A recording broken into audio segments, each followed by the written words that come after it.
খাবারের সাথে গৃহকর্মীর দেওয়া চেতনানাশক কেড়ে নিল গৃহকর্ত্রীর প্রাণ। গৃহকর্তা হাসপাতালের আইসিইউতে জীবন মৃত্যুর সন্ধিক্ষণে। মঙ্গলবার রাতে রাজধানীর উত্তরায় ৭ নম্বর সেক্টরের একটি বাসায় ঘটেছে এমন লোমহর্ষক ঘটনা। নিহতের স্বজনরা জানায় ১৪ ফেব্রুয়ারি ভবনটির পরিচ্ছন্নতা কর্মী রবিনের মাধ্যমে মারুফা নামের নারীকে গৃহকর্মী হিসেবে নিয়োগ দেওয়া হয়। কথা ছিল জাতীয় পরিচয়পত্র যাচাই করে চাকুরি স্থায়ী করা হবে, তার আগেই ঘটেছে এমন ঘটনা। বুয়া না তাহার কারণে কাজ করতে পারতেছে না। পরে এই যে আমাদের একটা ক্লিনার ছেলে আছে রবিন, ওরে বলছে যে আমরা একটা বুয়া দেব। পরে সে চিনে না, ওই রাস্তাতে বুয়া যায় না কাজ করিয়া, ওদের কইছে যে কাজ করবে না। পরে কইছে যে করব। পরে ও লয়ে গেছে, ওরা রাখছে ৩ দিন আগে।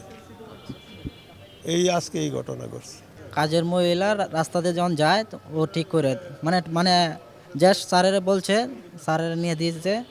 দেওয়ার পরে এখন মূলত 3 দিন হয়েছে আজকে কাজের মহিলা আর কি কাজ করতেছে আর কি। কাজ করার পরে আজকে এই ঘটনা ঘটছে। ষাটোর্ধ্ব আয়েশা আক্তার ও তার স্বামী আনোয়ার হোসেন ১ বছর আগে কেনা ফ্ল্যাটটিতেই দুজন থাকতেন। ছেলে পরিবারসহ থাকতেন অন্যত্র।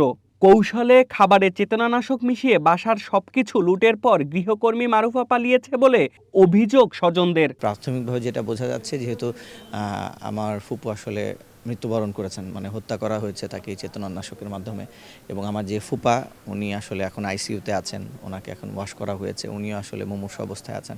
মরদেহ উদ্ধার করে ময়নাতদন্তের জন্য হাসপাতালে পাঠিয়েছে পুলিশ।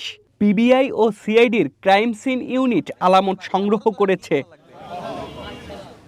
পুলিশ জানায় সন্দেহভাজন রবিনকে জিজ্ঞাসাবাদের জন্য আটক করা হয়েছে। ২ মাস আগে রাজধানীর মোহাম্মদপুরে গৃহকর্মীর হাতে খুন হয় মা ও মেয়ে। এমন ঘটনার পুনরাবৃত্তি বন্ধে গৃহকর্মী নিয়োগ দেওয়ার আগে ভালোভাবে খোঁজ খবর নেওয়ার পরামর্শ আইনশৃঙ্খলা বাহিনীর। শিফাতুল্লাহ, ওয়ান নিউজ, ঢাকা।